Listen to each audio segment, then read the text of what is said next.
Well, that was kind of wild and kind of cool. I think that lived up to expectations. Braun Strowman, Bronson Reed, last man standing. Kind of thought the ring was going to collapse. Some people speculated it did. We had, I don't know, I don't know. I just thought it lived up to expectations. Javier, I'll throw to you. What do you think?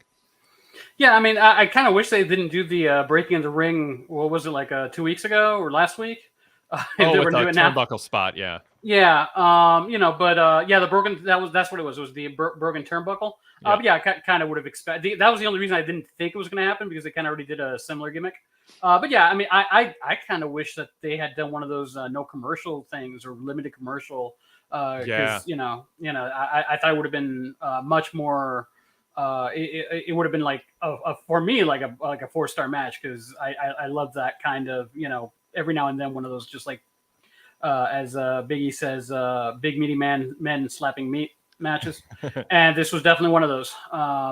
The one critique, and this is something we always talk about, is gotta teach the people who are catching to just wait until the last second before you turn around, because that kind of it looked like they were going well, but I think that Strom was having trouble getting up to the top, and then they turned early, but it is what it is. But and what's Strowman thinking? These are like security people just doing their job, and he's leaping off the top rope, going after them. I want to talk more about the match for sure, but let's talk about the return of Seth Rollins, because is his return factoring into the outcome of this match a blemish on the match? Because this has been a big feud, and I understand, you never want to see, nobody. It'd be nice if everybody could just always win. Nobody would lose when there's a match between two people who are, have some momentum or whatever. But I think they built this up enough. Having something closer to a clean finish would have been nice. And, to have a babyface interfere and cost a heel a match, to me, that's kind of makes it takes some of, I think, the positivity away from Seth's return that he could have interfered after the match. I don't think, in this match, Bronson did anything. Well, I don't know. I guess he sort of did something bad going after all the security guys. But still, I just let him fight it out, and then if he wants to make his return, do so afterwards. How do you feel about that, Javier? Well, maybe Seth Rollins is the snake in the grass that apparently the White Six are warning of, because that was one of them. That was one of the messages today. That might have been. There was a bunch of stuff. I'll talk about it more in depth later. Yeah. But one of the messages was, give me a second. Where is it? Brother, do not be so distracted by the beast that you miss the serpent in the weeds.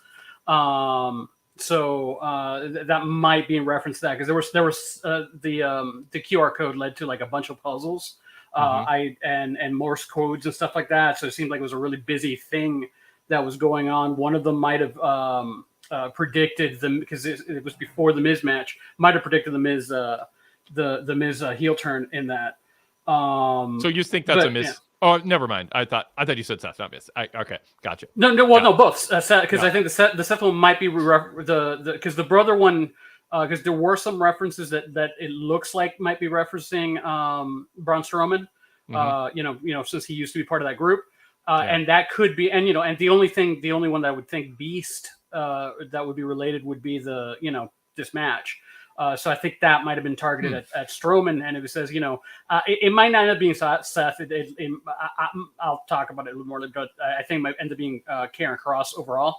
But I just maybe Seth Rollins. This might be a Seth Rollins heel turn in the making that they might be that the whole code led to. But more likely it was, in reality, it was just basically protecting. They want to protect. Bronson Reed, while also setting up Strowman for whatever he's going to do next. So I don't mind it so much, because it's they've just been blowing stuff up. They've had matches that just been going all over the place. So it's they really sold it as the arena can't contain these two. So I'm fine with this being left open-ended, and with a promise to revisit it sometime in the future. And who knows, maybe they end up doing a 3-way. Maybe Strowman's upset that how it ended, and gets angry at Seth Rollins, and it becomes some sort of like 3-way with the three of them. That's another possibility. But yeah, I mean, I'm not as disappointed because it didn't feel like it was really a blood feud. It just felt more like the later era Godzilla movies where we're a little bit more on the not comedic but lighter side. But it was just, it was fun. It was definitely like a different kind of. That's why I personally wasn't really bothered by it. And Seth Rollins getting his comeuppance on this guy that after he was laid out by it. It kind of makes sense. But we'll see where it goes from here. Yeah, I definitely wanted to see a finish here compared to a babyface interfering. And I mean, they battle for 20 minutes. It's a match that got built up a lot, and to have anything that is short of one wrestler being counted down for a count of 10. I mean, all Strowman had to do was put like some of the ringside stairs on top of Reed, and you could have. I don't know. I mean, there's a lot of. I was just thinking of the visual at the end. Like you could have done that, and then had Seth come in as Reed pulled himself out from it and just sort of collapsed again, and then hit the stomp after the finish. I don't know. There's a little bit of baggage or scar tissue, I guess, with Paul Levesque not being a brave booker. There's just not these brave finishes, and you're gonna, basically, I think nobody thinks there's gonna be a clean finish next week with Sammy and Gunther either, and it's gonna hurt the viewership number because everyone thinks WWE doesn't. They're not. Not everybody's like consciously thinking WWE doesn't do clean finishes and Paul Levesque doesn't. They're not. It doesn't have to be that like meta inside or whatever. But you just sort of get used to it. Like you're just sort of, okay, there won't be a clean finish. It's like if one sport just had terrible referees all the time, just blowing it constantly, you'd sort of lose faith in caring about whether your team is better than another team based on trades and free agent signings and good coaching. So you'd be like, it doesn't even matter in this sport. The referees just make outcomes arbitrary. So for me, I'd rather have a finish. Bronson Reed can afford to lose this and get counted down and then be revved up for a feud with Seth because of what Seth did to him. I just think Reed is stronger because of this feud and absolutely could afford a loss. And then you're not continuing to condition the audience, such as I said with next week. Braun Breaker staring at Gunther's title. Because they did that, I mean, it's intriguing. It's a talking point. We'll get into it. But now nobody thinks Sammy's going to beat Gunther. I mean, because Braun doesn't want to help Sammy win, obviously. So I question the finish of this match. And I also, as we'll talk about later, let's save it. But the Breaker thing, I think there's a side effect of not booking a clean finish, Javier. Yeah, 9 times out of 10, I would agree with you. This would be like an exception for just. I think it's just because of the nature of the feud up to this point, where it hasn't even been a personal thing. It's just like these two people walking into each other's gravitational orbit and start like smashing into each other because they can't resist the gravitational pull. That's it feels more like almost like watching like the natural disaster, earthquake and typhoon, like back in the day, and they're just like them together, that kind of like gravitation field that these two guys have to each other. I mean, like I said, 9 times out of 10, I agree with you. I also think they do it too often. Although last few, there've been a couple like mostly clean finishes. The last few one, so it's been better lately. The Jey Uso one. I mean, what I would consider their storyline reasons why somebody lost, like Braun Breaker taking his eye off the ball, kind of like a celebrating kind of thing. But that's part and parcel of like what you would see in real sports, where a team starts celebrating before he crosses, running back starts celebrating before he crosses the goal line and a fumble is forced, that kind of thing. So which gives you an explanation. Maybe you have a wrestler who has a bum knee and that's why he happens to lose. That's still a way to protect wrestlers. Mm-hmm. And I kind of wish they because they have been doing a lot of that selling like knees, like Kofi selling his knee during that match, and they've been doing a lot more of those like body part selling. Start using that, like this bad stumble is what kept him from doing his finisher, and had he not had a bum knee, he would have been able to do the finisher. And when I kind of wish they would do more of that because that also protects the wrestler. Yeah. All right, let's pause and introduce ourselves in the show quickly, and then I want to talk more about this match, and then we'll talk about some other talking points coming out of this, including Sammy goading Gunther into giving him a title shot. This is the Wade Keller Pro Wrestling Post Show for Monday, September 30th, 2024. I am Wade Keller, editor, publisher, and founder of the Pro Wrestling Torch Weekly newsletter. and the website PWTorch.com, and the host of various podcasts, including this, the post shows following Raw, Dynamite, and SmackDown every Monday, Wednesday, and Friday, and also the weekly flagship, the Wade Keller Pro Wrestling Podcast. If you are not subscribing to our podcast, but you found us on YouTube, you can search Wade Keller on your podcast app and subscribe. That will include the flagship editions of the show, the Blue Logo Show, which is more of a regular podcast format. We also this week on the Blue Logo Show, starting tonight, it's a two-parter. We're going to run it tonight and Wednesday night.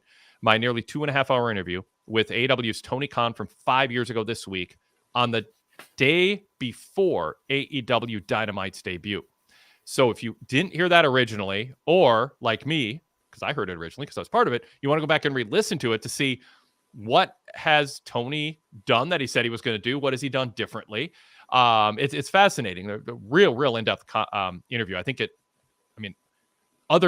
other people have said, Javier, it's the best interview he's done in the sense of getting real answers and, like really elaborating on things and not just kind of going, he has a tendency, especially when he just goes into hype mode, and kind of gives non-answers sometimes, unfortunately, in situations. Sometimes it's strategic and it's his prerogative. And I understand the game, but in this case, it wasn't. This was a really exciting time for him, and he really elaborated on a lot of topics. And so I encourage people, if you have not yet subscribed to the Blue Logo Show or you haven't refreshed in a while, do it tonight. And then also Wednesday night, we'll have the flagship edition also this week, talking more about the McMahon documentary on Netflix and a lead into Bad Blood and the fallout from Grand Slam and more. So search Wade Keller on your podcast app to subscribe to the Wade Keller Pro Wrestling Podcast. While you're there, subscribe to the Wade Keller Pro Wrestling Post Show, the podcast version of this show, because sometimes it's easier to listen to a podcast than queue up YouTube. So we have both formats available to everybody for the post shows, but the flagship is not on YouTube. It's only on podcast. Meanwhile, we are here tonight to talk about Raw, and Javier Machado is my co-host tonight. Javier, welcome back to the co-host chair. Good to talk WWE with you again. Always good to talk to you, Wade. Thank you. Javier does a variety of things for the Torch and some different things coming up we'll talk about eventually.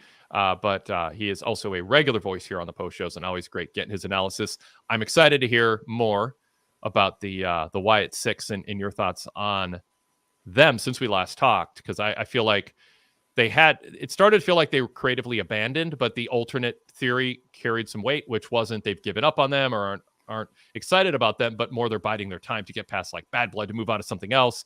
And so they're trying to fill time, but not overexpose them in the meantime. So we'll cover that later. I do want to let you know, we have, for VIP members and Patreon supporters, a code up on our Patreon page and also in my TV report at PWTorch.com, a video caller code if you'd like to join us. If you are watching us live, if you're not watching us live, but you're a VIP member, Patreon supporter, you can watch us and join us as a video caller live every Monday, Wednesday, and Friday night. We have an email address if you choose to participate that way, wadekellerpodcast@gmail.com. That's a good way to participate in the show and be part of the conversation, even if you aren't able to watch our show live, and participate as a video caller or in the chat room. Speaking of the chat room, if you are watching us live, join in the conversation in the chat room. We got a lot of regulars there, and we'd love to, we always like to see new people pop up. It's a friendly place, and we really enjoy. I really enjoy. I think everybody enjoys the discourse there and the different ideas that people have, and it helps steer the show sometimes when people come up with good comments and good points. So keep it going, chat room. We appreciate you very much. All right, so I think that's kind of good for setting the table here for who we are, and we'll move on, Javier, to more conversation.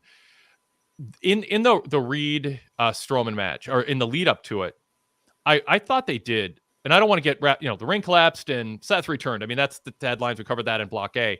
But here, I want to start the second phase of this analysis with what a good job they did building this match. And that's part of why I'm kind of hard on them for not having a cleaner finish. The graphics package, of Strowman walking through waves of water, maybe not the best timing for that visual, but maybe someone should have rethought that with everything going on. And then Strowman, marching through big cityscape with kind of King Kong visuals. And then just the hype throughout the show in the interviews.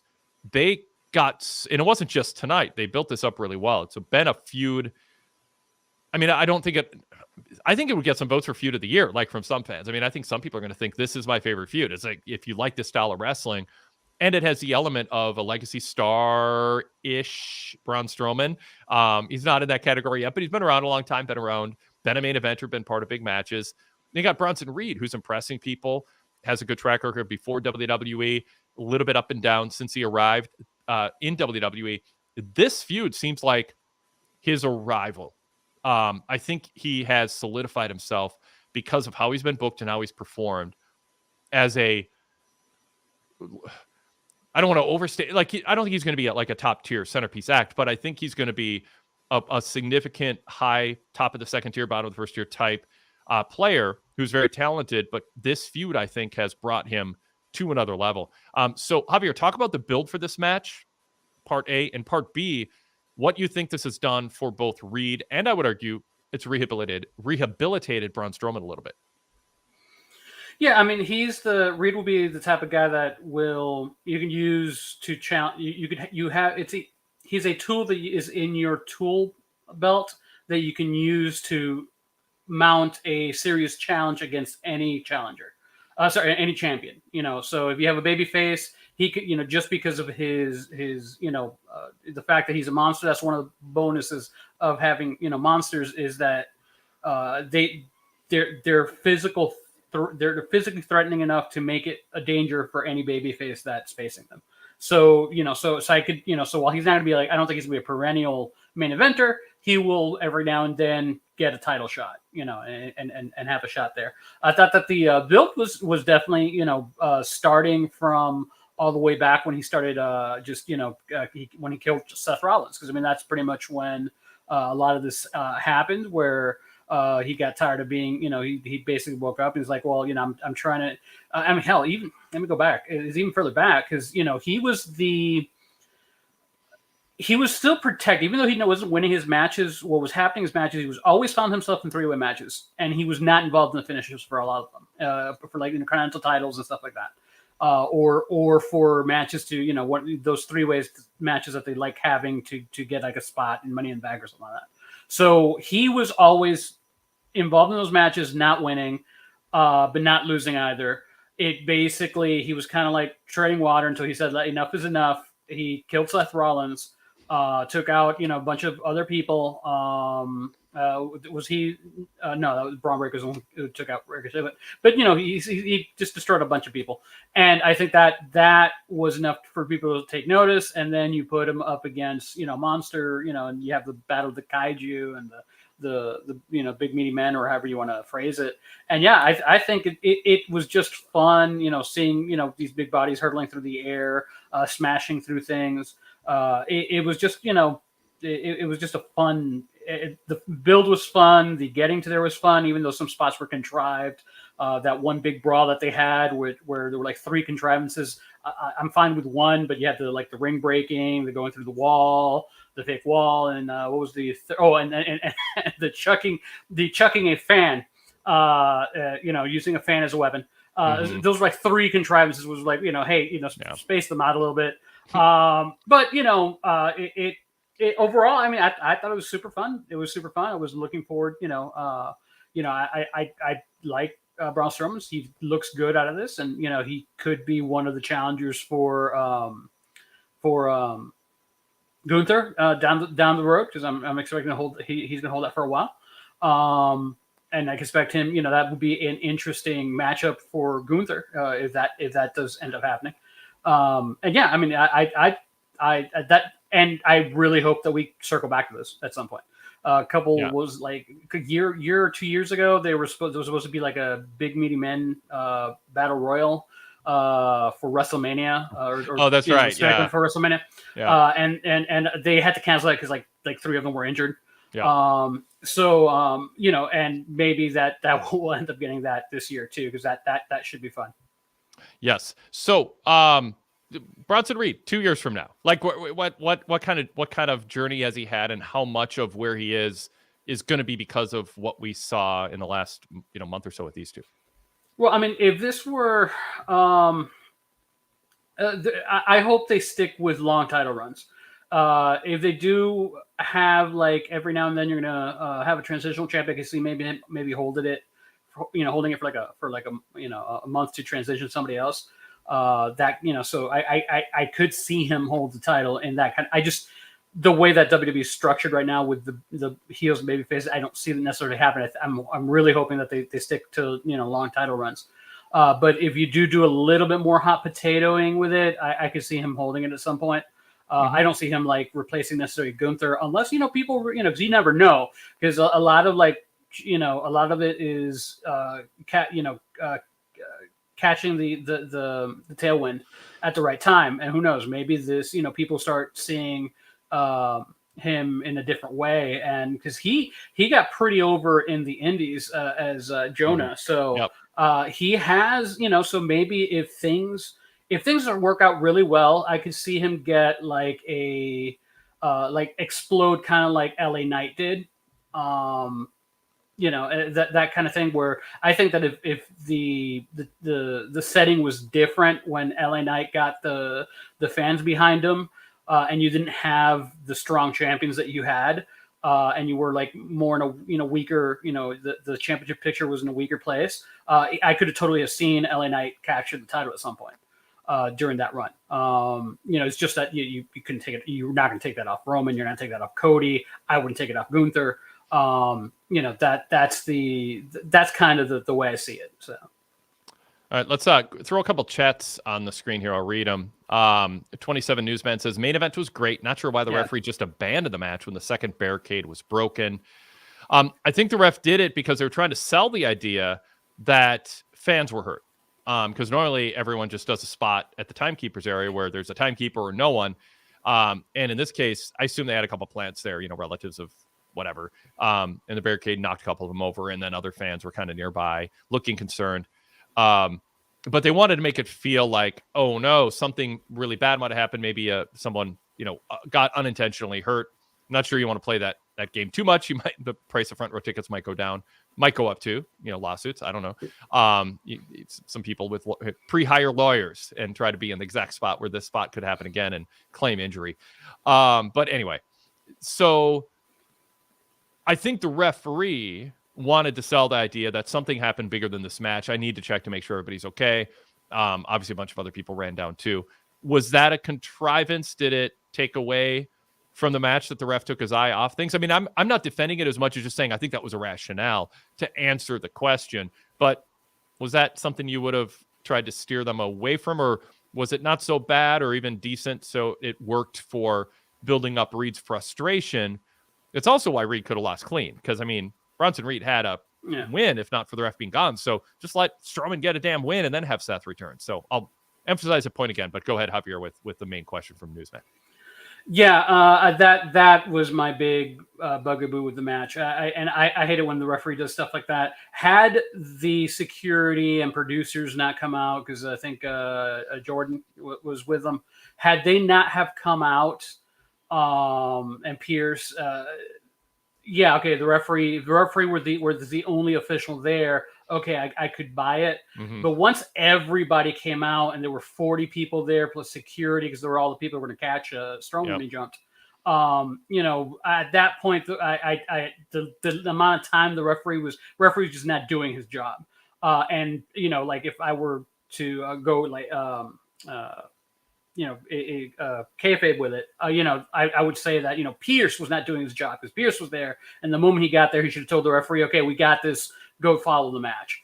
Go take care of the match. So I thought that, it's in story that Reed had total right to get upset and pull the referee and get upset, because he had Strowman won with the two tsunamis, and he had that match at that point. So I guess that might be also, now you brought that up, because I think that also might be why I'm more fine with Rollins doing it, because at that point, the happenstance even things out. Well, no, wait a minute. No, it was, he was definitely screwed. Never mind. I got that. I was wondering where you were heading. No. Sorry. Wait a minute. Math and that add up.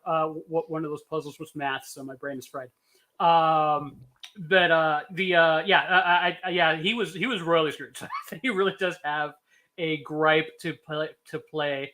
Yes, it kind of makes this entire feud with Strowman feel a little bit more like it was a transitional feud to get him back into Rollins.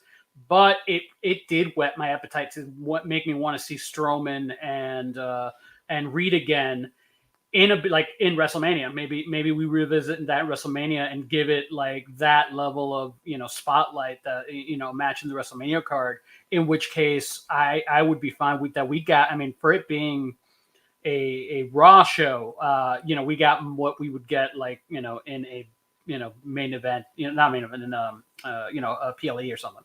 So yeah, I thoroughly, with the exception of the ref thing that had me scratching my head, I enjoyed it. I want to see more. It left me wanting more. So that was the plot. And to be fair, I'm also compartmentalizing. Yes. God. I've been there. I thought you were saying carpe diem, and I'm like, how's he going to make this work? Aging sucks. But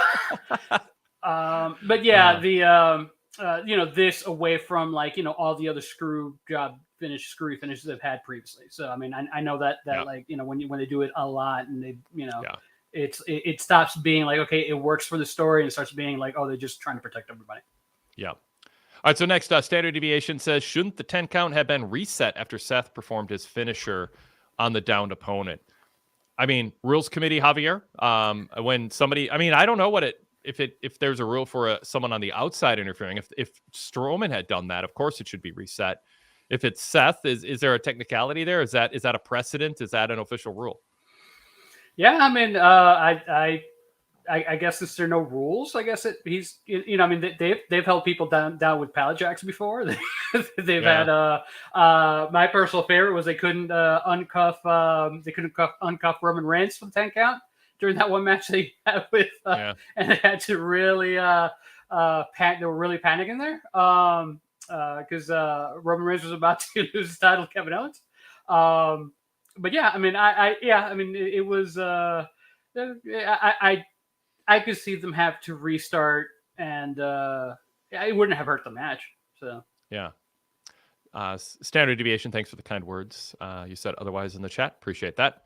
I got a kick out of, on a lighter note, Braun Strowman in the pre-match interview saying, when one of the two interviewers, I can't remember if it was Jackie Redmond or Kathy Kelly, said, do you feel trepidation about this match? And he goes, I don't know what trepidation means, but if you're asking if I'm nervous, I'm not nervous. I get a kick out of that. They're scripting, or Strowman himself is playing into, his reputation for, I don't know. I'm not saying he's got a reputation for being dumb. Country bumpkin kind of thing. Not the biggest vocabulary when he expresses his opinions that often get eye rolls from people backstage, wrestling and otherwise. And it's a little self-deprecating. It feels playful as opposed to let's embarrass him. And maybe I'm wrong and maybe it bothers him, but it also could be his idea. I think it's kind of, why would, I'm a monster. I didn't study for the SATs. I don't know. I don't read a lot. I beat people up. So it plays into his character. I think it was funny. It fits into his story. It's a straightforward, just walk through a wall. He'll walk through the door before he opens because he doesn't need to open it. That kind of thing. So it fits a story. So, he just needs one word that means nervous. He doesn't need 10 different synonyms for it. So yeah. All right. Jason Australia says, just for reference, Bronson was wearing the colors, as they spell it elsewhere, of his favorite Aussie rules team, Port Adelaide. And much like them, spoiler alert, everybody, he lost a big match. So anyway, I would not have known that. So thank you, Jason, for adding that. Javier, did you know that? I had no idea. Yeah, of course. I shouldn't say of course, but I did not. Matter of fact, it reminds me of the Dolphins are playing. So yes. By the way, Rivers Westwood with a quip. This was a last monster standing match, not a last man standing match. So different rules. That makes sense. They were already using people as weapons, so you know. I don't think Rivers was being serious, but maybe he was. I didn't think he was trying to make a good point. I thought he was just being. Yeah, no. Let us know, Rivers. But consider the fact that they have two different occasions used human beings. That might be. Yeah, that's true. Jason D adds, by the way, at least they didn't play Seth's music when he interfered. Oh my god, I love that. I had that thought. I had that thought. It didn't cross my mind because I can't imagine anything so dumb. But then there was the concessions, the merchandise stand. Sorry, Todd. He was right. I was wrong. I gave Todd a hard time for calling it a concession stand on the fix last week when it was clearly a merchandise stand. And then he texted me and he goes, "Wade, you called it a concession stand when you did the flagship with Jason." And I was like, that was AI or there's no way I did. And then I listened back and I did. So anyway, it doesn't mean that Todd wasn't wrong and I wasn't right on Thursday, but I was also wrong on Tuesday in the same way that I pointed out Todd was wrong on Thursday. Anyway, full disclosure. But that was dumber. That was so dumb. I could have imagined them ruining Seth's return by playing his music, because if the minds behind the scenes in WWE think a merch table backstage where only wrestlers go makes sense to set up for the sake of a prop, spot in a brawl, then they might play Seth's music for his run in too, Javier. That was actually fixable because I think they had the actual T-shirts out displayed like it was, but I've actually seen in concerts backstage where they actually have like boxes on a table just like that, but it's because they're sorting it out to take it out to where the actual merch tables are, and it kind of looks the same. So you could, they could have just left the boxes up there. It's not like cardboard's gonna hurt. That's the thing. Oh, it totally could have made it look like they're storing them to bring them out, but yeah, they laid them out. So, all right. Well, let's shift topics here. Well, actually, let's not make Dan wait. We got video caller Dan. He's been on hold a while. Let's bring him in. Let him lead the conversation. I definitely want to get to the semi goading Gunther into accepting a title match, and the fact that it's going to be on Raw, not Bad Blood. And also, you can tell they're in the Peacock era, not the pay-per-view era when they would have to load everything up to get people to spend their money. And also, what we make of Braun Breaker confronting Gunther also is part of that mix, which I already commented on briefly. And then we'll get into the Wyatt 6 and your interpretation of that and more. There's a lot to talk about on Raw, but we'll bring Dan in next. Dan, welcome. Audio caller Dan. What's in your mind about Raw tonight? I thought it was a good show, not the greatest. The main event, I feel like I just, it's not my cup of tea or whatever you want to call it. It was just not my story that I wanted to see. Mm-hmm. But it was interesting that, what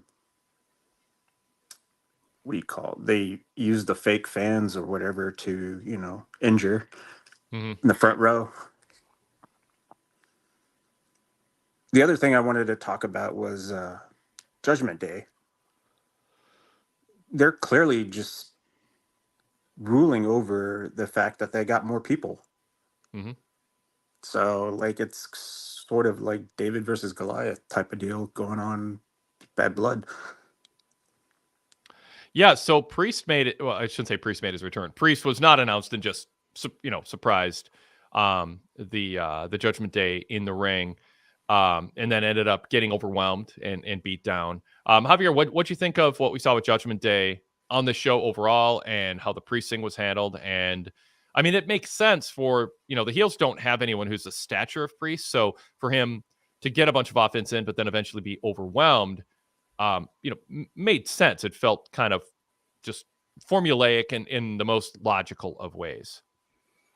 Yeah, and it's been going on for quite a while because it seems like I'm having flashbacks to the NWO era where every now and then the babyfaces would get, the WCW guys would get just a little bit of a win, but then they get killed right afterwards. Mm-hmm. This is kind of feeling like that. Makes me think that there's got to be like a strong win by Priest over Balor at Bad Blood, and probably Rhea Ripley too to put them back, because I mean they've been on the losing end a lot, and I don't see the landscape if how Rhea and Priest are gonna grow their group. So since I can't see how they're gonna grow their group, I mean, unless some of the stuff, the Wyatt wise, maybe they come out to help them, to help even things out. Since their whole gimmick is fixing, fixing broken families and stuff like that, and that's what's interesting, is that we've got 3 of those going on right now, 3 or 4 going on right now in the WWE. So it maybe that would be a thing, that might happen. But yeah, I mean, they've definitely been like they need a big win basically. You're muted, I think. Dan, back to you. Thanks. over the Wyatt Six already because like there's so many weeks of just videos, vignettes, or whatever, and like I just prefer to see them in person on TV versus a cryptic message like the QR codes when they started it. So Yeah, yeah, go ahead. I would like to have seen more character development these last few weeks with them outside of the vignettes. I just want to know more about the supporting players. I think when I say, creatively abandoned, I mean, I think they have been somewhat creatively abandoned, although there's, cryptic, whatever, which Javier, you can get more into in a moment here. But I feel like they built them up a lot. And then now, I mean, we've seen a subpar Uncle Howdy type performance, and Bo Dallas is better without the mask, but he's, Uncle Howdy's wrestling with the mask. We don't know about the supporting cast other than the original vignettes that they did. So I don't know. This to me, this wasn't like, oh, we need to stall until we can move them to whatever the next phase is. And instead of stalling, I see it as an opportunity lost, which was, have them come out there and I don't know, do either do more detailed vignettes or have them just destroying somebody who's expendable in a way where, if they want them to be baby faces, it builds them up that way. If they want to create a sense that fans have of the dynamic between Dexter Loomis and whomever, there's just no layering added. And I think they've just cooled off on a back burner, and it's going to take a little bit of effort to recover. Javier, your thoughts? Yeah, I mean, I'm of two minds because I do like the idea of them being kind of almost like a special attraction. I think one of the reasons they've been off TV lately is because they've been working on promoting the PLE and the main event of the next upcoming show. A lot of the work has been being done through their the whole QR code viral marketing thing that they do. I'm not like super fan of that because like when Wyatt first came out, I was following it. This was just like I ended up with this one following a little bit, but normally I just wait until somebody already solves everything and tells you what's going on. But I mean, so it is adding some in that respect. The group is they haven't gotten into the individual necessarily, other than like very very basic stuff. The idea being. I also found last week sent you to a page that had 2 words on it. One of them was give me a second. One of them was kintsugi, which is a Japanese art style of fixing broken pots. Have you seen those Japanese pots that seem like they're cracked and they have like gold? Like it almost feels like they've been put together back with gold. That's actually that's the name of the Japanese art style. And it means basically putting together something that's broken and used up because it was used. Since it was used, it was essentially like loved by someone, and it still has value. Even though it was broken, it still has value. So it's an art style where like a broken piece of pottery is put together using precious metal like gold, silver, or platinum. Essentially showing that the item still has value despite it being broken. That makes sense for what this group is. It's basically people who are broken by the death of Bray Wyatt, or betrayed by their dreams and stuff like that. So that's where some of that building is done for them. The other word was charis, which is in Greek for grace. And this was spelled with a C, with a KH. There's a goddess in, which made me think of Alexa Bliss. There's a goddess named Charis, which is the goddess of beauty. I forgot what it was. It was beauty, creativity, fertility, and considering the fact that one of her most popular gimmick was the goddess, if she were to come back in that. As the goddess, but with the Wyatt family, kind of makes sense. So that's one of the things I was thinking about. On today's, it led to a page that had, and which is what you've been seeing on TV. So you've been seeing on TV where it says stuff like "You refuse salvation, do not force our hand," that sort of thing. So when you go to the site, it says "You refuse salvation, do not force our hand. The reckoning is here. And each word, when you touch it, it sends you to like a puzzle or something going on. And some of the stuff that was on there, I wasn't able to solve all of them. One of them said, have you figured it out yet? There was a Morse code, which is the one that said, brother, do not be so distracted by the beast that you miss the serpent in the weeds. There was also one that had made a reference to where is it? Basil Hallward, which is the artist who drew the Dorian Gray painting in the Dorian Gray story.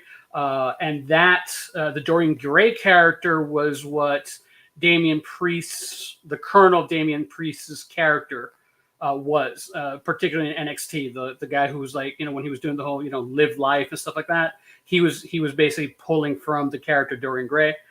So there might be a connection with that. And also other stuff that kind of seemed to point at the Miz that you have, we know what you're about to do, kind of is what they mentioned. And, this is your last chance. And the thing is, one of the things that, with the exception of the pre stuff, that unites a lot of these is Karen Cross, who, if you watch the Kofi Kingston and I don't know, did you see it, Wade, when Kofi Kingston and Xavier Woods were talking? Karen Cross snuck in. It was in, far in the distance behind them, watching them having a conversation. You're muted. I did not notice. Yeah, so he was in the background spying on them, and also when Sami Zayn was talking to, there was maybe it was someone who was just there, but there was also a figure in the background. I couldn't see it because I'm streaming. It might have been Uncle Howdy. It had long hair. It might have just been somebody who was just standing there for all I know. But it looked like it might have been someone watching the promo being cut. I just couldn't see because there were you only see their silhouette.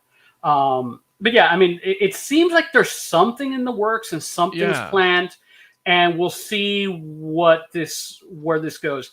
I just think that they're mainly meant to fill an hour, 30 minutes on a 3-hour show. I don't think they're going to be like being paid, I think they're going to be more like a level mid-card kind of thing, dealing because, feuding with, because it does look like they're probably going to end up feuding with Miz, getting involved with Miz now that Miz betrayed not Kofi, R-Truth. Karen Cross, because some of the messages kind of seem like, maybe he's the snake because he's the one that most fits that, and that's kind of, and that's been his. Karen Cross has been doing that since like Shinsuke, back with Shinsuke, where he turned Shinsuke heel, and AJ Styles, all those people turned heel after confrontations with Karen Cross. So maybe it ends up being like a battle between Karen Cross and Uncle Howdy, which I know is not going to excite a lot of people. But because I know a lot of people have written them off, but for the people who kind of like that idea, which I'm among them, it'll be 30 minutes or 15, 30 minutes of show that I'll enjoy watching. That's kind of the direction that they're going. Is this a lot of effort for very little payoff, given how much knowledge and research you're doing with the QR codes, or do you think? No, it pays off. It's this like sub layer of WWE storytelling, and there's granular detail there. And even if it doesn't make television, is it worth it, or does it seem homework. like a waste of time? I don't want to do homework. Yeah, well, so like I think like the sickos are gonna like it and I'm this version of a sicko will like it, and I think the people who are just unironically love the Fast and Furious movies are also going to like it. I think it's the people that are more like in the middle and just want a freaking wrestling show are the ones going to have an issue. But then we could debate whether that belongs on a wrestling show. If that's the case, if that belongs on a wrestling show. In defense of this, Dan, I don't think what Javier just described will in any way be essential to everything that happens on air in the canon of the story. So I think this is more kind of bonus material than it is something where you have to do homework to understand. Like, Javier, have they ever made it necessary? Like, has there ever been something on television that required you going to the QR code in order to understand what was happening, as opposed to it being sort of supplemental bonus layering that isn't, there's even a better word than essential that I can't think of right now. Just like Game of Thrones was like that without the QR codes. You had to go back and be like, who are all these characters again every week? Yeah. Well, I'll tie into comic books. When comic books have like a big event series, usually I'll talk about Civil War, since Civil War was something that happened in the movies. The Civil War comic book was a 7-issue run, and you could read that by itself. And it's a good read by itself.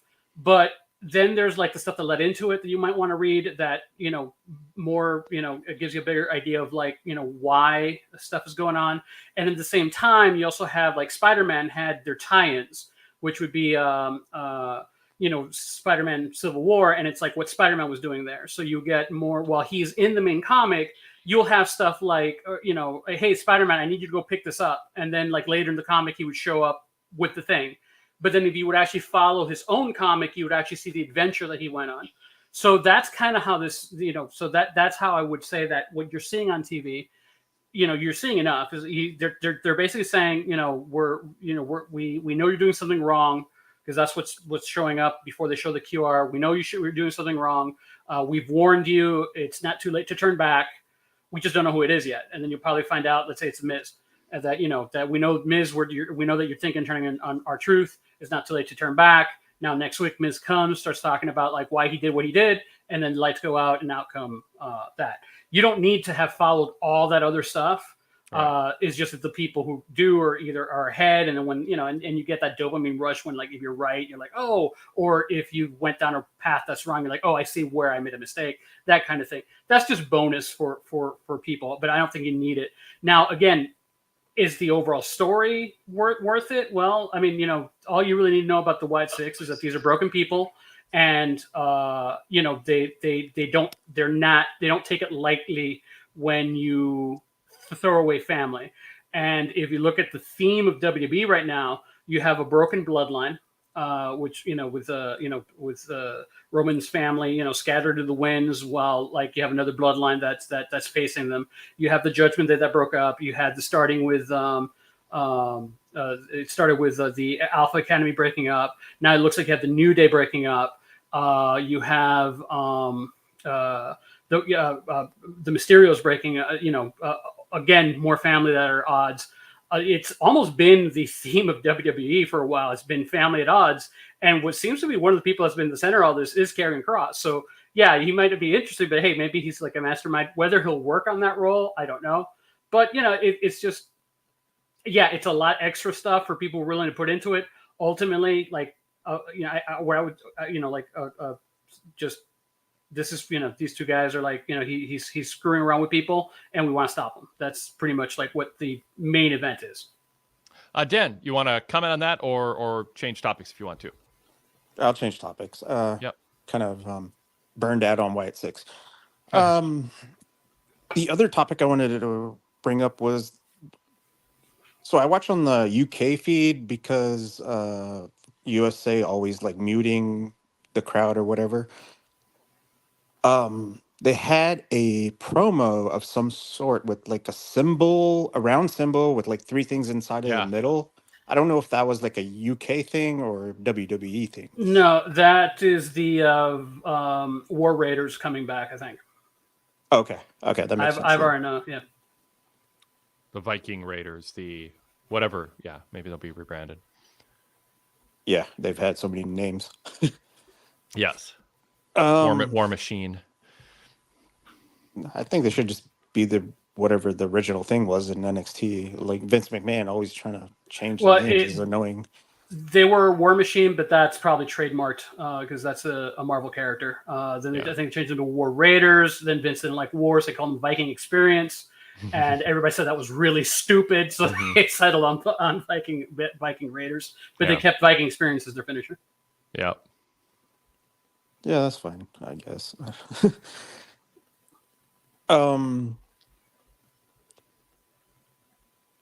Sorry, I zoned out again. I got ADHD.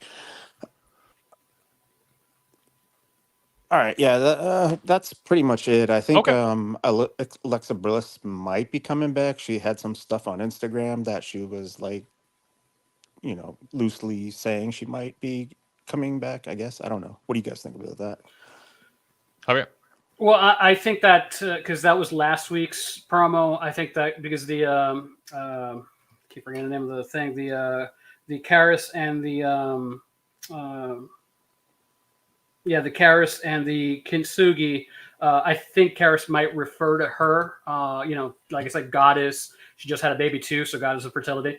And Karis is someone who puts something together precious. Maybe she's the real leader of the group who brought the White Six together upon his passing. Then that's probably what we'll end up finding out that, because remember the last time we saw her, and she was drawn to him, I think, right? That's how that ended, with her basically falling back to her own ways, to the Harley Quinn character, and getting, walking away with Uncle Howdy, I think is the last time we saw her. Yeah, like right after all the therapy stuff. Yeah, Mm-hmm. and I think if she comes back, I think it'd be great if she comes back with the goddess character, but like a dark version of that, tying kind of the two in together that way. Because I think that the goddess, when she was the goddess, was like the best version of her. Yeah, I preferred that. Yeah, and the other thing was I don't know what Triple H or Paul Levesque's doing with the women's division in general, because it made no sense tonight. Because like they had the group of women backstage arguing, and I was just like turned off completely. I was like, I do not care where it's going. Yeah, and the overmodulating and shrieking got a little much too from Chance. Javier, is that fair comment? Are they reverting a little bit? Well, on the plus side, they're trying to get some women that don't normally see a lot of TV time try to get the stick. So that's a plus. That's the positive. That ends next week with the tour show, but yeah. But so that's definitely a plus. I also have in my notes that it looks like a ton of Chance inherited Butch's old gimmick of the the small feral person. Yeah. That seems like, you gotta hold me back. Yes. That seems like she's heard it, and I don't think that really works for her, because she does not have that kind of personality. And yeah, I mean, it might have been me that I was. I know Wade, you said sometimes you're afraid that it might be just your setup. So you didn't. It sounded dead when they came out to make the save. When Carter and Chance came out to make the save on. Yeah, of course, yeah. The crowd didn't know who they were. I don't think. I mean, again, kudos for them trying to make stuff stick, and you just got to keep throwing stuff at the wall to see what works. I just, at first blush, this doesn't feel like it works. The only thing I liked about the whole thing was I liked the threatening nature of Shayna Baszler, and mainly Shayna Baszler, because I think Sonya went a little bit over the top, in her acting. But Baszler just standing there shuffling the cards and just like glancing up, or occasionally, she fits that. I think there might be some legs if you could just that with that group, the Pure Fusion Collective, is that their name? It's hard to. Yeah, I mean, when it's been like 3-4 weeks and you still have to ask, is that their name? That's not a great name. But I think with some retooling, there's something there. But yeah, I mean, because I think they got to get more women over at a higher level, because with no Charlotte, with no Becky, with no Sasha, and they haven't been able to really. I mean, Rhea Ripley came out. I know they tried to do stuff with Raquel Rodriguez, but she had health issues. But yeah, I mean, they hopefully with Bliss coming back, we start. They could start reloading that women's division. Yeah. Yeah. Rhea's introduction to the main roster was weird as hell, because I remember she bit someone's ear or something like that, and then it took a long time until she got popular when she was with the Judgment Day, and then really became over. Yeah, she had issues during her first part of the run. It was like it took her a while to get used to the main roster. Yeah, but I think she's the number one women wrestler right now, I guess, in WWE. want to recall something about the main event match. I was like the referee who like deviated away from the match. That happened before too. I just can't remember which match it was. Like a week ago or With 2 those weeks two ago. or a different match? It was a different match, Oh, but okay. the referee just like got sidetracked with something that happened in the crowd again. And I was like, dude, why are they keep doing that? But storyline sense, it makes sense. Yeah. And then the other thing I just remembered was the Wyatt Six. I know I didn't want to talk about them, but like anyway, I'm gonna bring it up again. Was what was the conclusion with Chad Gable? For the finish of the match, Gable. What do you mean? Like Gable beat Kofi with a chaos theory? No, not tonight. I What? mean, like with the Wyatt Six Oh, always attacking oh, Chad That Gable, and they had a gotcha. match and that was it. I was like, okay, Yeah. that was, I think, the most damning is not the word I'm looking for, but like the most injurious thing to the Y6, I think, was the fact that they won the feud and then they just buggered off and Yeah. and Gable didn't just continue doing what he was doing. There was no yeah, change. he moved on and he was just Yeah. like, he's Yeah. okay. I No, was there's like, no what? consequences to being No, exactly. the victim of the Wyatt Six. Yeah. You Yeah, just I go on mean, with your life. he was just tortured for 4 weeks, and that's supposed to have been his comeuppance. It would have made sense if then you had Otis, because it would have made sense if that had weakened Gable enough for now Otis to step in and give them courage, Otis and Tozawa and Maxine, the courage to confront them. Yeah. That would have been a thing, but then I don't think we've seen them since either. So Yeah, and none of it. Yeah, I think like Levesque dropped the ball on this because Otis essentially should have turned on Chad Gable, but he didn't. Now they're just a three of whoever just doing whatever they got to do in the backstage area, and we'll probably forget that they're there. So chat room jumps in here. Sadler version 3 says Chad just turned heel at that point, so changing his character wouldn't have made any sense. I think there's some middle ground. I mean, you can have more consequence to it, and I mean, I don't know if what they're doing is essential enough for them not to have gone away for a little while. It seems weird. The Wyatt Six are the ones who went away and not Right. American Made for a little bit. Then Jason D says Wyatt Six got the better of American Made, and American Made said they were done with those freaks. But I mean, I don't know. If you pick on somebody a lot tougher than you and they beat you up, and then you go, "Well, I'm done with you now," and then you just go on with your life. It doesn't look like you got a comeuppance or that there was any effect to what happened. So I mean, I don't know. It's like being bullied in high school by an upperclassman. It never stops. It just keeps going and going until you graduate. Whereas this just completely stopped. Yeah. I think the ending could have been the fallout. The ending or the fallout could have been better written and has not been helpful. The vibe is just the broad vibe is don't cross the Wyatt Six or you'll go right back to where you were before you cross paths with them. It's just that's not.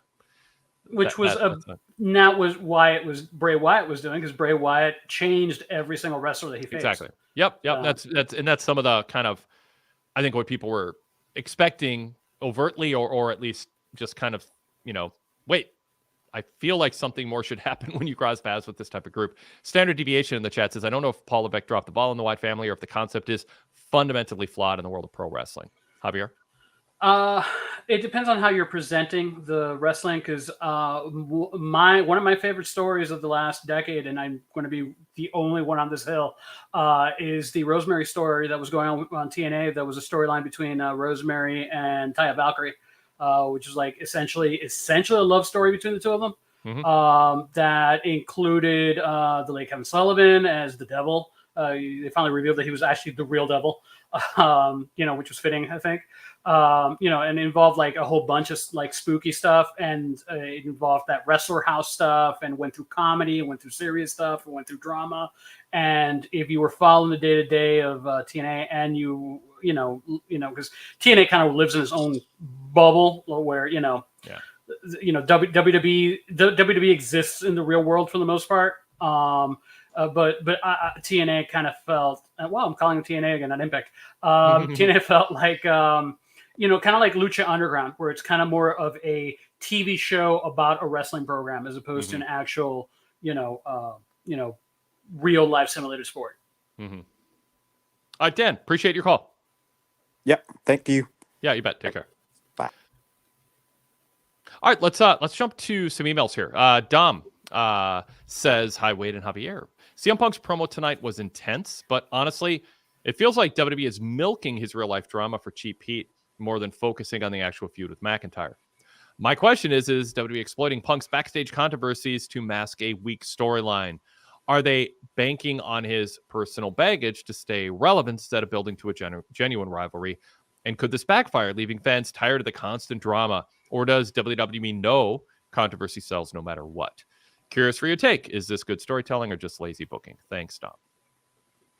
I think it's just been going on for so long. I wish it were over. McIntyre message with 10 months. I know, granted, injuries were a big part of that, but it feels like it's kind of been spinning his wheels for a while now, today included. And yeah, I mean, they've been pulling on the whole, and kudos to CM Punk by owning the story. He's making it seem, because he mentioned today, I'm going to have to become what my fiercest critics think I am. Yeah. Which was great. Because that's what Jericho's doing over on AEW. Is owning the criticism and like playing and like absorbing it and making it part of the work. Yeah. To dull the sting of it.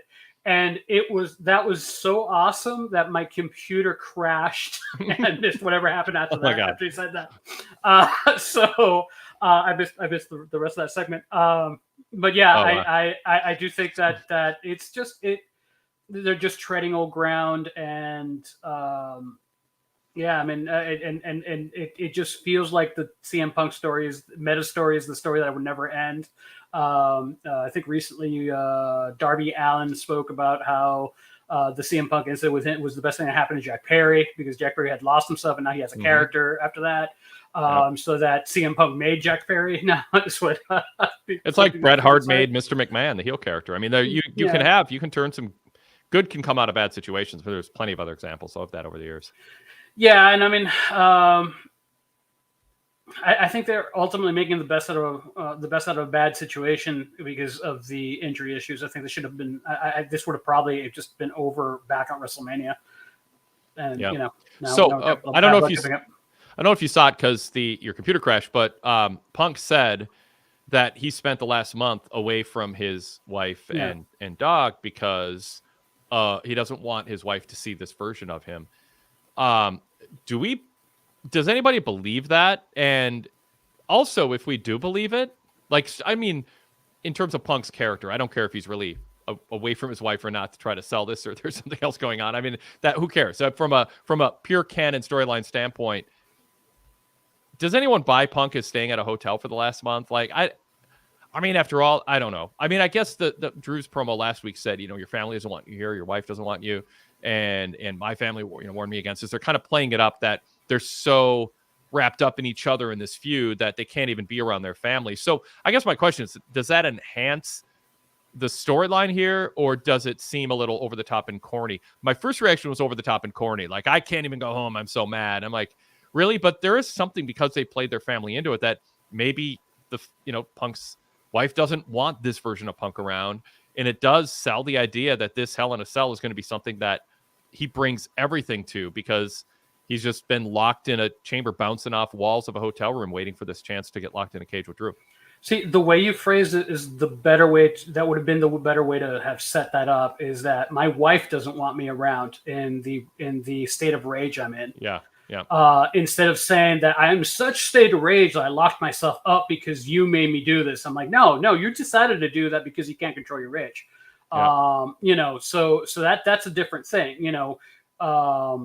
It's almost like he's it's almost like similar to what Hangman Page and AEW is doing, where he lost his mind because of the stuff they did to him. Yeah. But he can't be controlled by the people around him. While in this case, he's like, oh, I'm going to put myself in a hotel room because I don't know what I'm going to do. That's like. It sounds to me like when you're like, you insult somebody, you go, oh, hold me back. And you start looking around to see, somebody hold me back. Yeah. That's almost what that feels like. I think it would have been a lot more effective. He said, my wife doesn't want me around. She's, she doesn't like the type of person I am when I get this way. And you made me do this. A direct thing, a direct kind of thing. Instead, he said, I've become what my critics say I am because of you. And that's if I'm Punk, I just don't talk about that stuff. I mean, I just think you're giving oxygen. It's like giving oxygen to trolls on social media. It's like, if you don't give them oxygen, they're going to move on to someone else. And if they don't, you stop, you just mute them or you just ignore them. And you don't know what's happening. And it doesn't usually add up to much. And I don't know. If I'm Punk, to me, that's giving oxygen and credence to what was said because it seems like it's still getting to him. It feels like he's like, to me, it shouldn't even be on his mind. He's making millions of dollars in WWE, playing in front of huge audiences. Yes, the injury bug and having only a few matches in WWE so far after all this time. I mean that he's got to try to show he can be durable and work, but that's nothing he can do. Can't do anything about it otherwise. If you get hurt, you get hurt. But beyond that, it's like, why even act like they're on your mind anymore? Maybe he thinks, hey, they created this. I'm going to use it. I'm going to use what they said about me as a tool to get myself more over in this feud more over. So, I mean, I'm not like, oh, he definitely shouldn't do it. But my inclination would be like, nah, just divorce yourself from that entirely. Just tell a WWE-centric story. Don't play into something that isn't really your on-air character. It really is, stuff that happened, got talked about outside of the ring and a little bit, obviously allusions to it on AEW TV, and they showed the Perry Punk thing. But I don't know, Javier, what would your vote be? Yeah, I mean, WWE isn't really this isn't like Attitude Era kind of, we're gonna talk about the stuff that's going on backstage and bring that kind of thing in. Just don't mention what the critics don't mention the critics. Don't mention that any of that stuff. Don't mention don't make allusions to it. Don't make little jokes and snide remarks. Because you're showing that it's still inside of you. I mean, yes, you could, because I think that's what Jericho's doing. Jericho's basically taking the people's dislike of him and saying want to retire, and he's basically kind of like melding into this character so he could own the booze. So and it's gotten to the point where now you have some people are legitimately saying please retire, but then you also have fans saying no you don't, because they think it's part of the gag, not knowing where that's coming from. Punk with what he said today, it kind of feels like what Punk's trying to do is like, my critic, I'm going to become the monster that my critics say I will. And I tell you what, like if he uses it as a stepping stone, and then after he finishes with Drew McIntyre, we move on to a Punk with a fake chip on his shoulder at this point. Yeah. That would be for the better, because the Cody Rhodes version of Punk is not working for me at all. So I want to hate you for being a heel wrestler. Because I already kind of dislike you, but so you could actually legitimately make me hate you. You're not doing that right now. I'm more kind of like I'm kind of pitying you. So I'll throw Jason D's comment up on the screen. But if it's framed, if the wife doesn't want him around, that means McIntyre is won psychologically. If Punk decides not to, then Punk is in control. Standard Deviation says Punk ended his promo by saying CM Punk in a way that he'd normally leave for the crowd to say. Well, he points the microphone to the crowd, but he didn't take the risk of leaving it to the crowd. Two separate things there, I guess. What do you think about Jason D's comment about if the wife said it, that means Drew's winning? Although, to me, if the wife kicks you out because you're so angry, that has more credibility than I want to protect my wife from me. What is he saying there? What is he saying? I don't know what I'm gonna do around my wife. No, because I mean that is the story that Drew took the control from him, because Punk is the babyface in this. Yep. So he got driven to the point where where he's about to lose control. He got kicked out, and then him defeating Drew is what helps him regain control, and then bury that, and then move on, and that would be the continuation of the character. Because otherwise, that's almost kind of makes sense that he says it this way so he can be the one in control because he doesn't want to feel like the person out of control. I have my issues with the AEW storyline with Hangman Adam Page, but at least the stuff that he's doing is that he's out of control because he was pushed into that direction, and you want to see him at some point regain control. But apparently that his story is more of a tragedy, and he's not. I would be fine if that happens with Punk. If Punk, I think he's going to end up winning this, but I think that Punk, if Punk is not able to regain control, it actually makes for a better story going forward, where he's now a loose cannon, and he gets to cut those promos of like, I just don't give a bleep anymore, and then that would be a lot more. That's, I think, the more edgy Punk that people want to see. So there's a lot more potential with an out of control loose cannon Punk. Not to the level of like you're going to put someone through a cinder block and shove syringes in their face. Not to that level. But I think that there's more money in that kind of Punk right now than the, hello Oklahoma or hello, insert your team. Or isn't your team doing great today? That he's been doing in the last couple of promos, leading into that. And, if the intent is for him to change in that to become more of a prick, basically, in front of the camera, it could lead credence why he was doing that before. I came out here saying, I want to be cool Punk and, saying how much I love this city and how much I love that, this and that and the other. But in reality, this is just not the kind of business and, F everybody. I'm just going to, do whatever I want and then just, be a maverick, which is pretty much what he made his career out of, is being a maverick. Jason Diaz, the babyface is in control around his family. And if he can't be, he removes himself from the situation. I don't want the audience thinking I'm losing it at home with AJ. Yeah. All right. What about Standard Deviation's comment about Punk? He added that it's perhaps the way he did that was a sign of him lacking confidence in his reception. They have in this feud in recent weeks, Drew has tried to draw CM Punk chants out of the crowd. Sometimes it happens, sometimes it doesn't. It's rarely sustained and almost never anywhere near the level of enthusiasm that he gets in Chicago or has gotten in the past. It's not like it would stand out if you weren't expecting more, but it stands out when you think about who Punk is supposed to be and what his past was and how big he was at one time.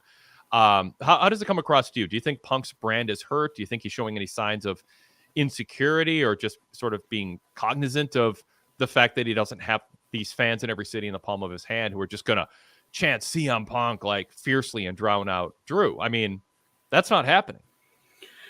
And I've heard pockets. It's not been like 50-50 crowds, but I've heard pockets of people, particularly today, because I mean, the way the crowd was mic'd, I don't know if it was the way the crowd's mic'd. It sounded kind of like on the low side or how my setup was, but there were points where people were against Punk, chanting. I forgot. I don't remember what they were saying, but there is a segment that's against them. Which is why I think that this could be like a good time for him to hit the, when you have a certain segment that's going against you, it might be a good time for him to hit the go heel button. They did tease that eventual Roman Reigns match, and Roman Reigns now is a babyface. So you're going to keep Seth Rollins as a babyface. You have that feud coming up because they teased that they were going back to it, right? And then, because then Bronson Reed took him out. So you could revisit that with Rollins the babyface and Punk in the heel role. Punk and Sami Zayn, Punk and Jey Uso. Those seem like interesting things. So ultimately, Punk and Roman Reigns, Punk and Cody. I'm a lot more excited than that than saying Punk and Balor, Punk and Gunther, Punk and Bronson Reed.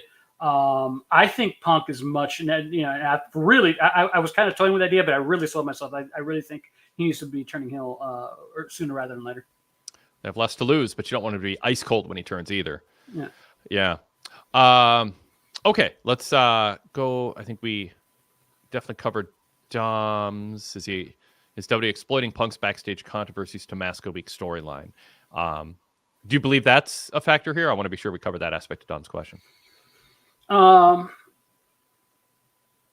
Not, I mean, I wouldn't say to cover for it, but I think it is another layer that they added to it. You know, because I mean, because it's kind of weird because like to one level, because Drew is approaching it from the point of view that they had history way back in the day, so that's where he's coming from, and he's also playing to the history that he's been a problem in every single locker room he's been in. So he's playing on kind of both those things because he has that history with Drew. I think because Drew has that history with Punk, I think it rings more true and it feels less less like they're just drawing on it, and because there is at least a foundation with him. I think there was less of a foundation with Seth Rollins because that really was more started over Twitter beef between the two of them.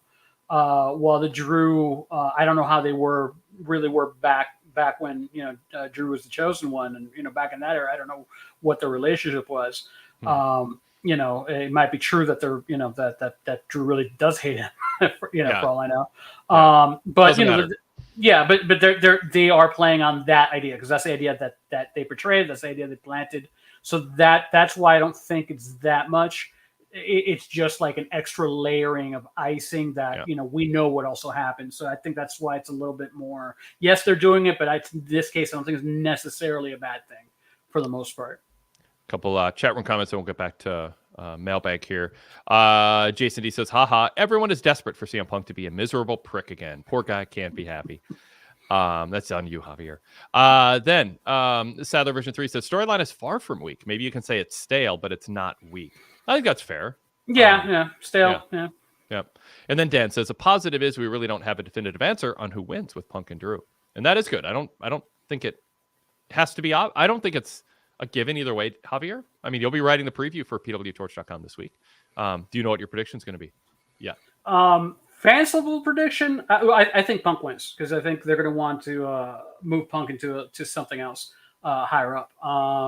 I think and Drew can win. And I don't know the stuff that they tease some stuff between him and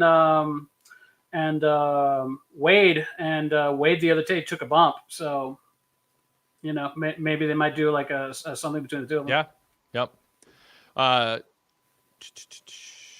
Oh, I covered that. Okay, so let's go to another email here.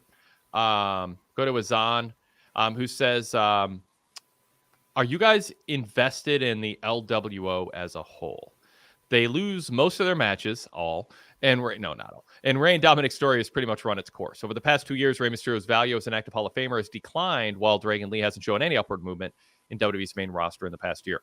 I do want to say on that note, I thought they did a great job. I want to talk about Jay Celebration too. That was a long time ago at the top of the show, but we'll get into that when we get into whatever. In the Xavier stuff, but the way that they sold or framed Rey Mysterio as a big deal and a win over him is like so huge was really, I mean, you're getting absolutely the maximum you can out of Rey in the sense that you're acting like a win over him is just this career moment, and they so easily could have not done that, but they did, and it goes to the Jay celebration too. I mean, they made that win by Jay feel like one of the top 5 happenings in WWE history, going back to like Bruno Sammartino. I mean, it was so just glorious, and you want what happens today to feel like a big deal, especially if it involves one of your major titles. And they're not AEW where AEW would all be celebrations, with all the titles and title changes they have. So you can't afford to do it that often, but WWE made this feel really important. So going to the Rey question though, and LWO in general, Javier. Yeah, I mean, since they got together, it's just been. I think Rey's probably one of the most wasted talents that WWE pretty much ever had, I would think. They could always have done so much more with him. A lot of that was, because he was a small guy. He had that one run where they really got behind him briefly, and they could have done a lot more with him. Now it seems like he's there, kind of, sort of, to put people. He's kind of like in the. I mean, he's in that, like, in New Japan, like the Jushin Thunder Liger role before he retired, where he's just there to, elder statesman loses, it's like, oh yeah, he beat a guy, it was kind of like over the hill and stuff. I don't think that the LWO around him does him any favors, because I still do not know the name of one of them. I mean, I know what Joaquin Wild just because of NXT run. I can't even remember half the time the name of the other guy. You're muted. Cruz del Toro. How can you forget that? Half the time I can't even remember him. That's how memorable he is. And Dragon Lee, I would also be one of those. I mean, Dragon Lee is like, that's when I heard that Penta and Rey Fenix are heading to the WWE. That does not fill me with a lot of hope, because they have yet to. As a matter of fact, I'm amazed with what they've done with Andrade the last couple of weeks. They're actually finally making him feel important. But nobody else. They fumbled the ball with Legado, and Legado was great in NXT. In the main roster, completely fumbled the ball. Fumbled the ball with Humberto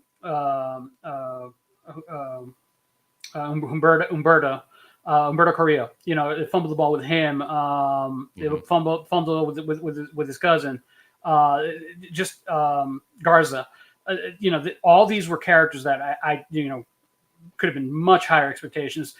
I'm not blaming Levesque on this, because they were damaged before he really got a hand, but these are people that they could have done something with. But that Legado group was great. I mean, the popularity of, like, the narco novellas and stuff like that, and that's kind of like the character that he is. Kind of like the drug kingpin kind of guy, that kind of stuff. I want, had Lashley still been around, like, Lashley and his Hurt Business versus that would have been, like, an amazing kind of, way to put together. They just didn't do anything with them. And yeah, I've been very down the LWO stuff. I've been very down pretty much what they've been lately doing with a lot of these wrestlers. And, like, Dragon Lee is a young Rey Mysterio, and they're booking him like WWE used to book the old Rey Mysterio. I don't know if it's that. At some point, you have to ask yourself: is there, like, a personality issue? Is there, like, he does not want to do jobs? Is he like his brothers and doesn't want to do jobs? Who knows? But but yeah, I mean, they're totally wasting that. That's why I'm like, with Rey Fenix and Penta, rumored to WWE showing interest in them. I'm like, what are they going to do with them? Yeah. All right. He also asked, his Uncle Howdy and his crew's QR videos, they seem kind of played out at this point. I feel there should be a more obvious direction for the group and hear more from Dexter and Joe Gacy. Covered that earlier, Azan. Good comments, but we don't need to revisit that. I agree. I'd like to hear more from Dexter and Joe Gacy. That's what I'm getting at. Yeah. Everything I said does not preclude me saying that I want to hear more from those individuals. Maybe not Dexter Loomis, because Dexter Loomis doesn't speak, but everybody else. Yeah. Yep. All right, then, in my opinion, Zoe Stark always proves she belongs in the big-time WWE circuit. I think she is someone to watch out for soon, as she still needs to improve a bit more in her ability. What are you thinking of Zoe? Yeah, I've grown to like her more in the way that I grew to. I didn't like Shayna at first, but eventually in NXT, she definitely won me over and became one of my favorites.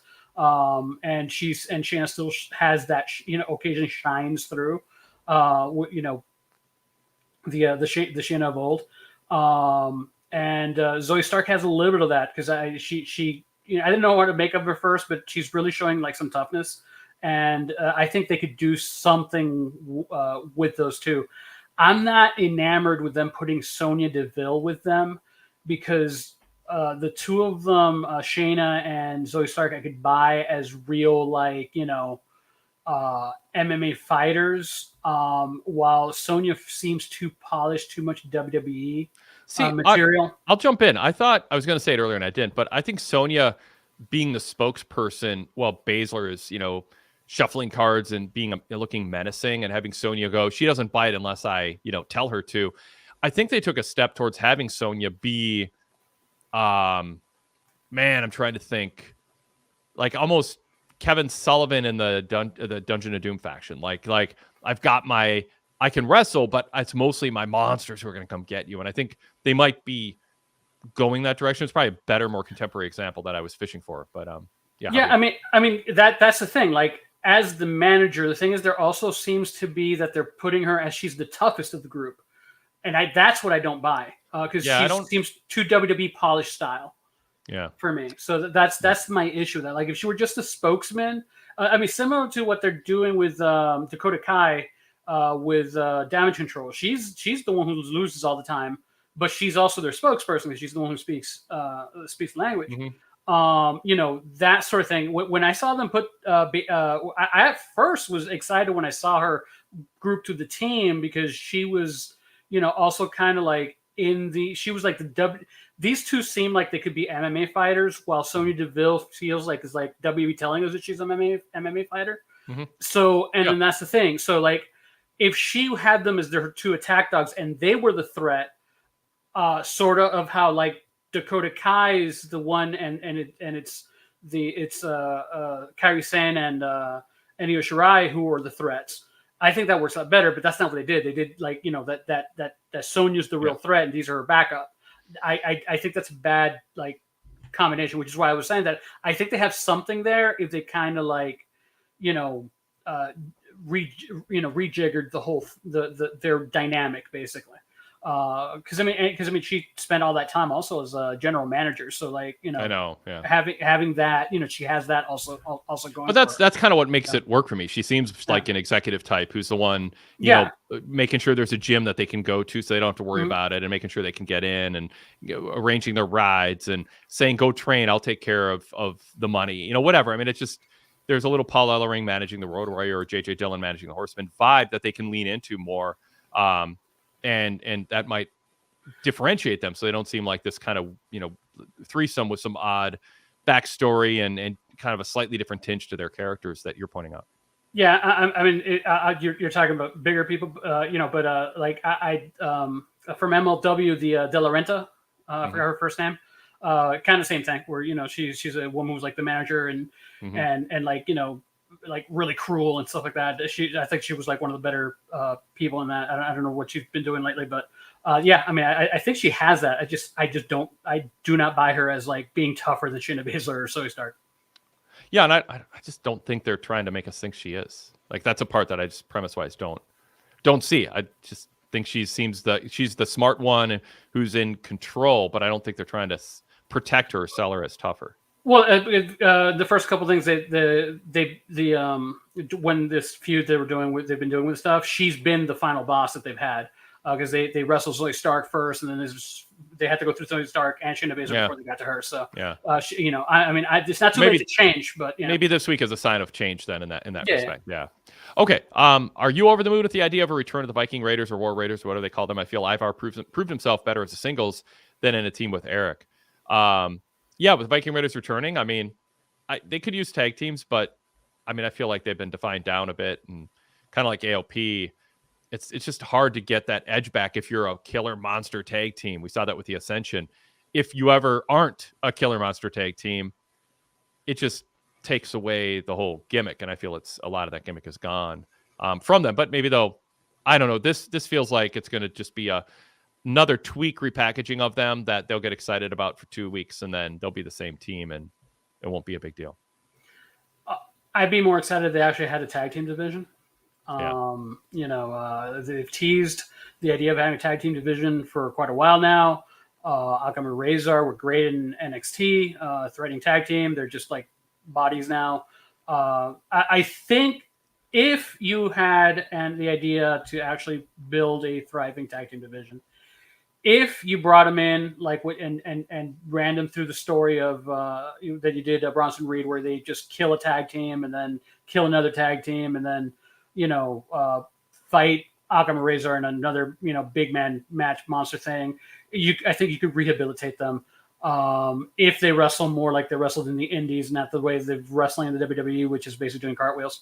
I know they did that in the Indies too, but they were also like brutal in the Indies too. But that was like their only thing that they did in WWE.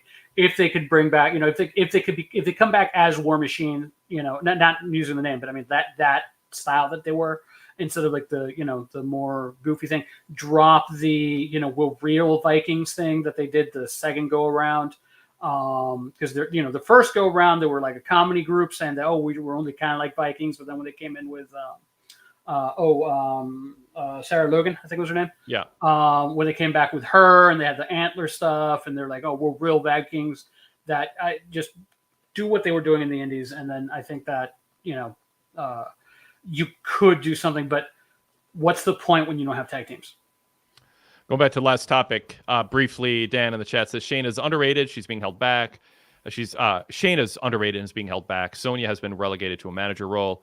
Al Archer says she's confident. I just don't see her as tougher. She's just the leader. So we'll see how it plays out. Okay, let's go to Stephen Cleveland, who says, truthfully, I'm worn out by the endless Drew Punk feud. Two angry tweeners saying the same stuff over and over.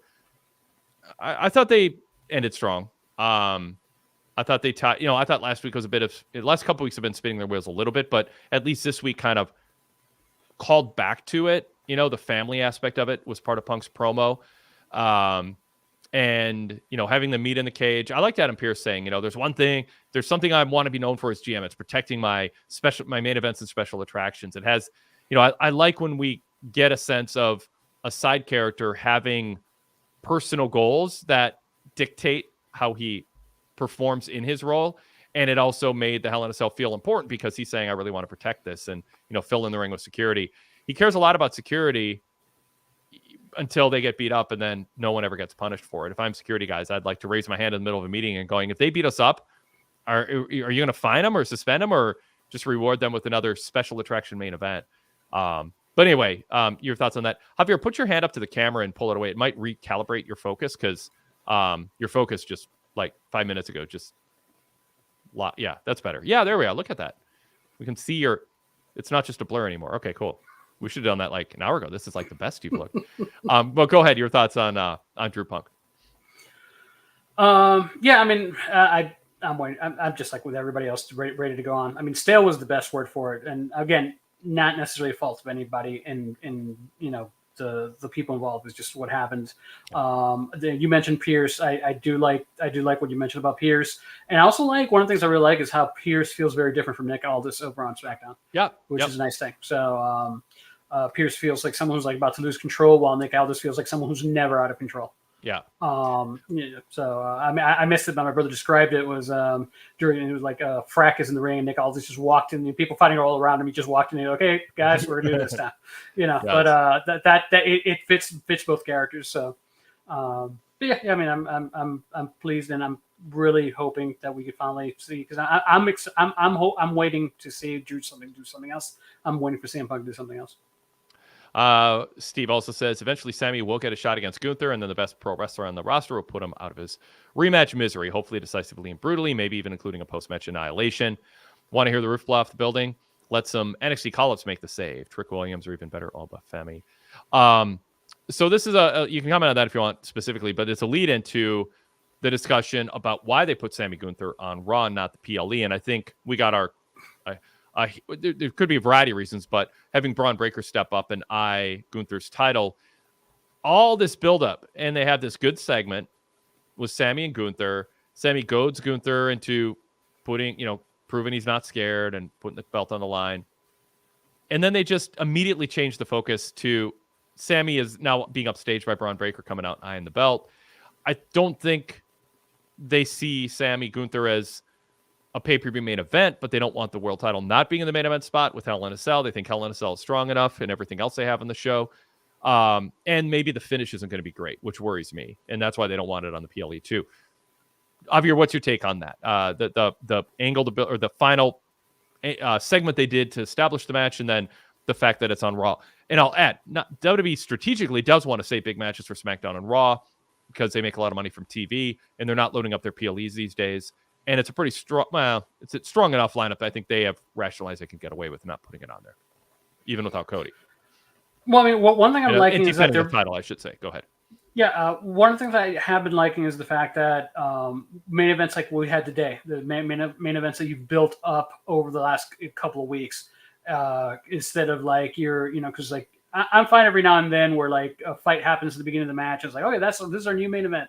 That's fine, but that's been like modus op standard operating procedure for the last decade with the WWE for the most part. I like the idea that they're building up to these actual matches. And yeah, I do think that this likely means that it might be something simple that you're just not going to have a happy ending.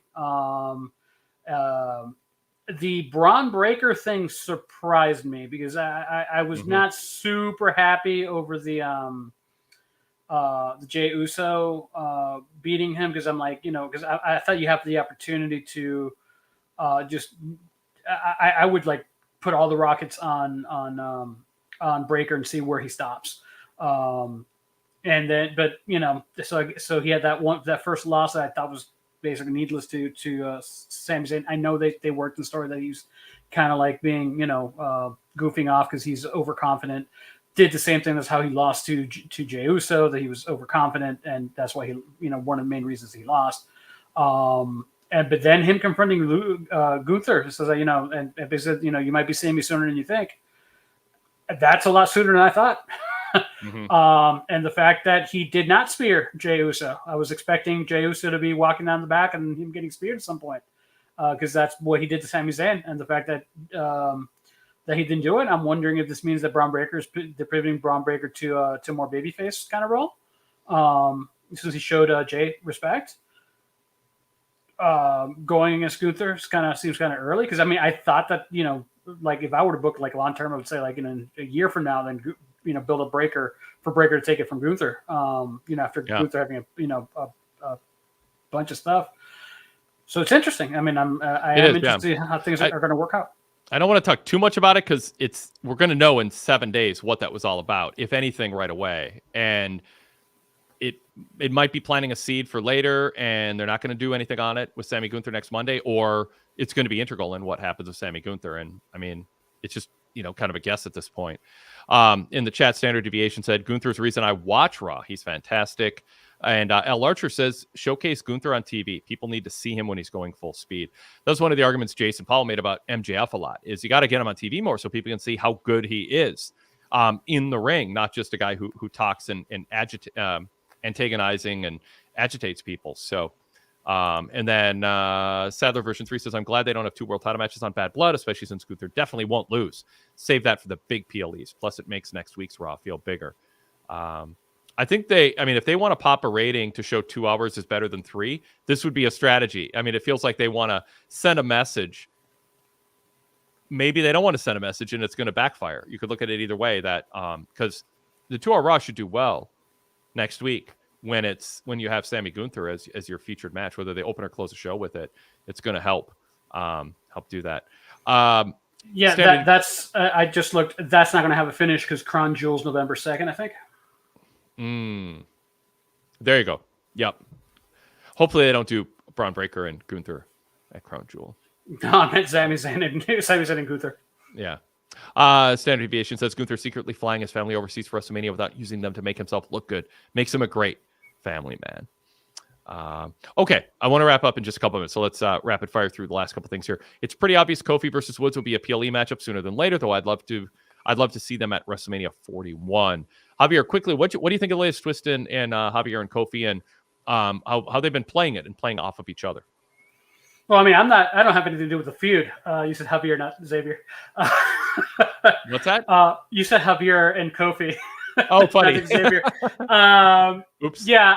It's just adding more to it. I mean, it's finally speeding up now. We're starting to see the. We were talking about LWO. Rey Mysterio totally deserved that loss. That mask came out so easily. Xavier was.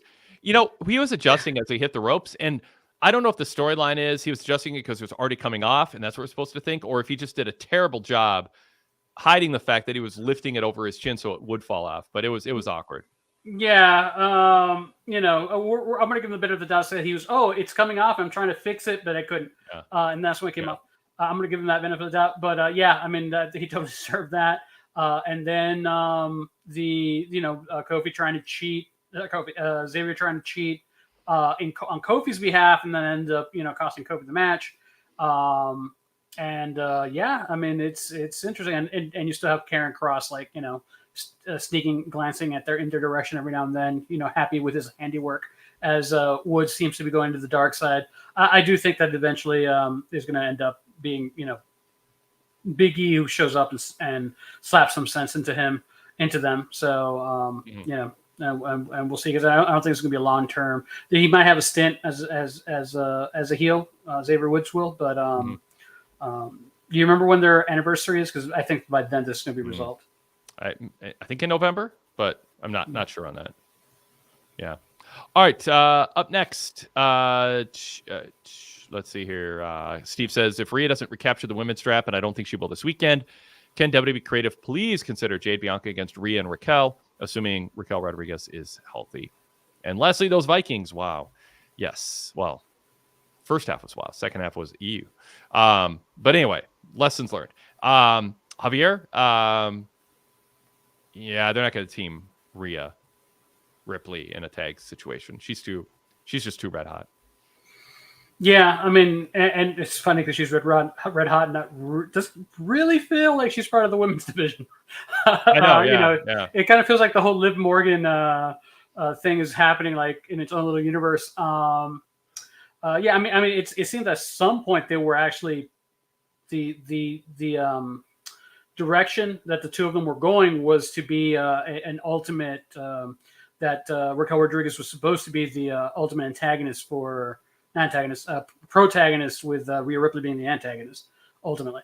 But obviously with Rodriguez's issues and then Rhea Ripley getting real hot and got turned babyface. I've never been 100% sold on Raquel. There's something there, but there's also something that detracts at the same time. She just seems too nice, Yeah. But yeah, I mean that's kind of what I'm thinking about those two. Yeah, I don't know. I was trying to think of the historical equivalent of her. I was thinking like Rick Martel in the AWA, but that's going too far back. He was just a nice guy, fired up a little bit, but kind of bland in his smiling. It just, there wasn't an edge there. I'll buy it. Yeah. I mean, I think it's a decent example. I just was trying to be a little more contemporary. But, when you think of somebody who's sort of bland, but has something, but it's not enough, and you're always kind of just, that was that. All right. Finally, Rivers says, is it just me, or has the mid-card storytelling gotten better in recent months? It seems producers are now given a pair of wrestlers and told to be as creative or interesting as you can. Braun and Bronson is a perfect example. Where in another era would it have been totally an unremarkable feud? Is this in my head, or do you think the new regime has prioritized better, innovative storytelling from top to bottom? Although it doesn't seem to have reached the women's division apart from Rhea and Liv. So Javier, just short answer on that.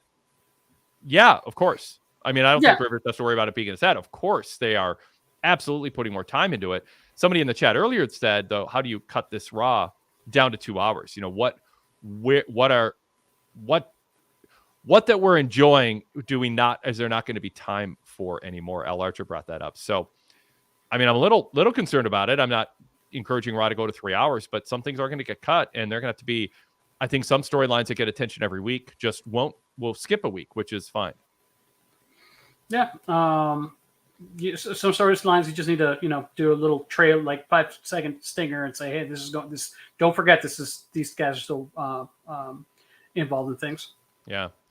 Dan says cut the backstage stuff, and I mean that's part of how you build up the matches, and that's one of the things. Yeah, because I knew there was something else I wanted to say, but I forgot what it was. Yeah, because one of the things that's cool is how things are leading into each other, into other things. The Miz heel turn did not happen out of nowhere. The Miz heel turn came from his stuff from Braun Strowman. Vince was right on that one point. No, he was. Yeah. He's not laughing about anything these days, but I mean, the Braun Strowman thing of him, being doubted, and that. So a lot of stuff that's happening is happening organically based on other things that are happening, which I think is one of the reasons that person said that the mid card feels like it's more vibrant for that reason. Yeah. Javier, anything you want to sneak in before we sign off here? Nope. Just stay tuned for my primer for Bad Blood. Yes. PWTorch.com. Everybody check it out. Lots of good stuff there throughout the week. And also just leave you with a plug for VIP. If you're not a VIP member, multiple ways you can do it. You can get a 7-day free trial on Patreon and get the whole VIP podcast lineup of shows, along with versions of our free shows like this one with the commercial breaks just skip past. So the automatic digital inserts you hear on all podcasts these days and the in-house ads go away. So it's just a nice streamlined listening experience. But you also get access to not only our new shows each week, but our 18 years ago flashbacks. Really fascinating stuff from very early in the podcast era of pro wrestling. As I say, it's a rare surviving podcast of that era, kind of the 2003, and now we're kind of marching into 2006. A lot of gems in there. So go check that out. You can get full information on all the ways to sign up at pwtorch.com/govip. pwtorch.com/govip. I don't think you'll regret it. Full access to our back issue library dating back to the late 1980s, nearly 2,000 back issues, an ad-free version of our website, weekly PDF newsletter. I don't know what I was trying to say there.